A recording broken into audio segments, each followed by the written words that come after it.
Hello everyone and welcome back to another episode of Elder Scrolls Lore. Now a lot has happened since, I guess, the last episode and this episode. So, I've officially moved back to home. I've got done with school for the semester and now I'm on the summer break, which means just more work instead of school, which is great, but at least I get paid. And the side of that, I've also been in the process of moving everything, so videos are still gonna, or at least for Dragon Age lore, it won't be consistent yet to this point. I am waiting on a few things to come in, because I'm basically redoing my whole workspace. This is the first time, I've been back for almost a week, and this is the first time I got my setup actually completed. But with that, we're able to get Elder Scrolls lore out in time, so that's good. So with that, today we're going to be talking about the Kingdom of Shornhelm. The benefit of also being home is I have my dog, and she is barking right now. And yeah, gets 1,000 subs, and then I'll do a face reveal, and she'll be in it. So, Shornhelm is one of the 8 major kingdoms in the province of High Rock, being the capital of the Rivenspire region, specifically in the Eyebright Feld. Shornhelm is one of the more influential cities in High Rock, being the seat of power for the entirety of Rivenspire, even over its companion city of Northpoint. During the First Era, the Great House Darrell had ruled over the city-state of Shornhelm for several generations after establishing themselves from the distant Northpoint. One of these rulers was Auric Darrell, who had a loyal niece known throughout the land as Marcel Stenric, the Knight of Shornhelm. Stenric was loyal to her family and their holdings, defending them from various threats. When a powerful troll had threatened the city of Shornhelm, she stood her ground and defeated the beast, with the fight lasting a day and a half. It ended when she severed the beast's head. When the great feud occurred when Lancelot Dorell was taken by House Tamrith, it was Stenric who fought the Hammers of Umberage, a loyal brigand to House Tamrith, to rescue her cousin. These two legends were established, and Marcel Stenric as a hero of Rivenspire.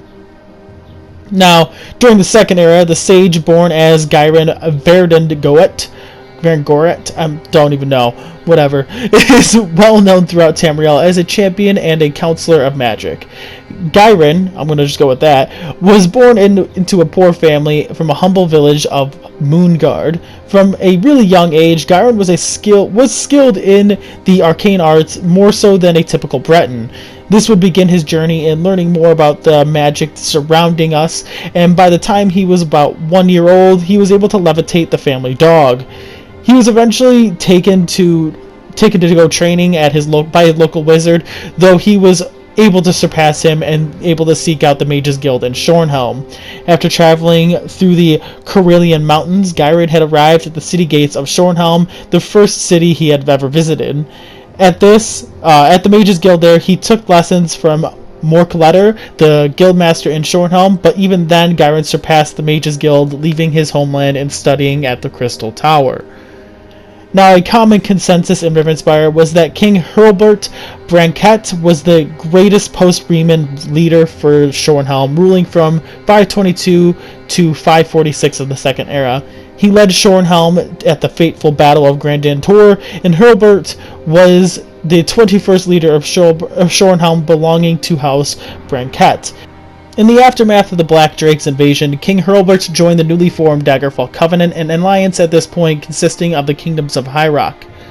When he passed away, the throne was passed on to his legitimate son, Philogéon Montclair, who was only 14 years old when he assumed the throne. The Bretons of Branket and House Tamrith supported his older brother, Rancer Branket, who was born out of wedlock from a poor Tamrith cousin. What would follow was a competition for legitimacy for the throne. Both brothers were at each other's necks for the most prominent houses of Rivenspire taking part in this event. Now, the advisors of Philogéon, I'm going to go with that. I don't know with names sometimes. Names are hard for me. Insisted that he was the legitimate heir, citing that a codical claimant called the Bretonic Natale that states that House Montclair is the royal house of Shornhelm. The Council of the North took in various pieces of evidence, but at one point the Bretonic had disappeared, and Rancer appeared with a suspicious decree from the Drenny hegemony, stating that the House Branket was the royal house delegates of the Kingdom of Rivenspire. Eventually, the competition had ended when Rancer became the king through a narrow victory. Belgian's advisors urged him to wage a war for the crown, though he declined, rather being content with just being the Baron of Montclair. He went on to have a child named Wieland Montclair, and during his reign, Rancer was eventually known for his brutality and bitter temper. Sometime later, Rancer had a daughter named Rael, who would catch the eye of High King Emeric, leader of Wayrest, though he would soon have other plans.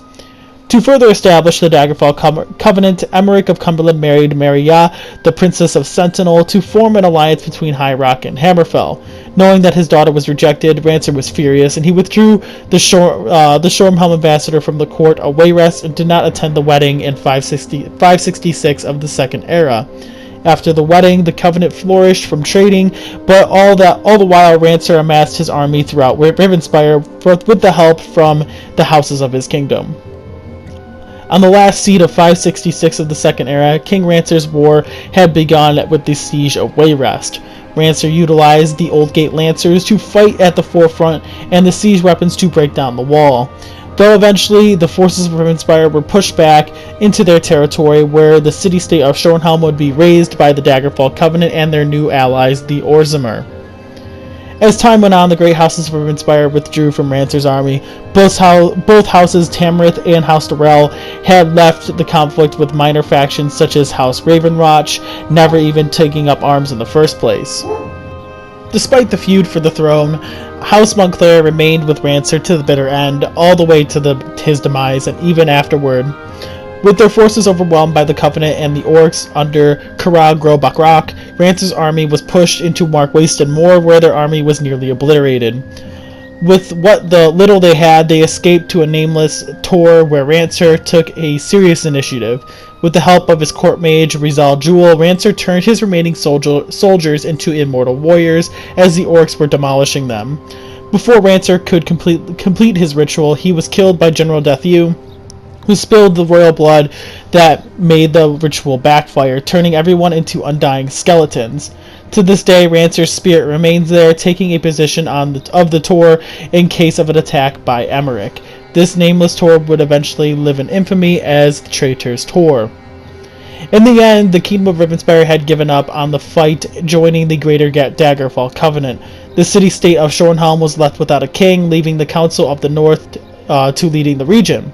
The triumvirate, consisting of the Bretons of Durrell, Tamrith, and Montclair, insisted they needed a new ruler, and it was Baron Wieland Montclair who took the initiative and annexed the northern portion of Shornhelm and started a civil war with the Daggerfall Covenant, continuing where Rancer left off. The Covenant and High King Emeric were forced to step in, traveling to Shornhelm. Ahead of time, High King Emeric had tasked a prized agent, which is, I believe, the vestige of the Covenant, dealing with the situation after the dilemma in Stormhaven. The agent convened with both Countess Aselda Temrith and Baron Allard Dorel, who were able to provide intel on House Montclair and the recent annexation. Members of the Shornhelm Guard, Olorzog Grayarzol, I'm just the orc name killing me here with the names, and Jubaric Gain, who left their faction and joined House Montclair in their pursuit. After defeating both of them, the agent was able to free the nobility and the rest of the guard. Struggling today, boys. I'm really struggling.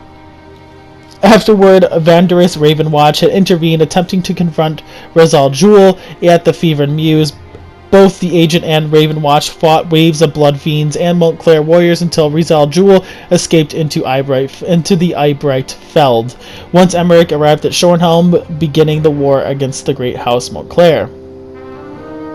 Now, that is all the information we actually have about that. We don't really know too much after. It just hops right into the Third Era, so sorry for just the cliffhanger.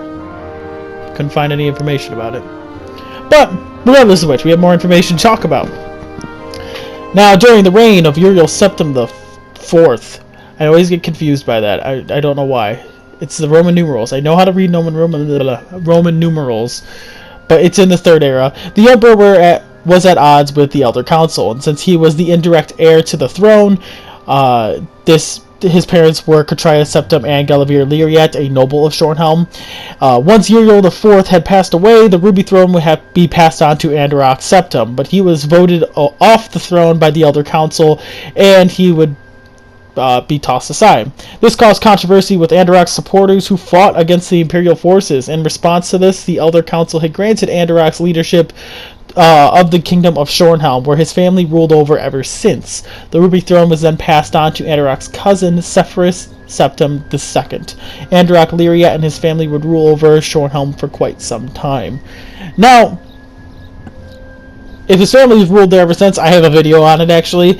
Wouldn't that technically mean that a Septim is still alive, at least legally? But if you want to hear that, go into my video. I'll try to remember to put the link in the description. If not, it's definitely one of the videos you should check out. It's a great video. It's a great video. I love making that video. It was one of my favorite videos I've ever had to make for this, or ever made for this. I recommend it. But that is all we have today. The Kingdom of Shornhelm. I honestly love the Kingdoms of High Rock so far. It has been fantastic to go into this and being able to just talk about these kingdoms, because honestly I didn't know too much about the Kingdoms of High Rock, and I'm thinking about it. If the next Elder Scrolls is in High Rock, like a lot of people think, we gotta keep that in mind. We gotta look for those connections that the Lyriat family's still alive, because that would be crazy, and I want to know, because I would go nuts. But with that, I'll let you guys go. So far, everything is going pretty well in terms of getting everything organized. Eventually, once I get settled down, I'm gonna see if I can start a Total War Rome 2 series. That'd be fantastic. I love that game. But with that, I'll let you guys go, and I will see you guys all in the next video. Peace.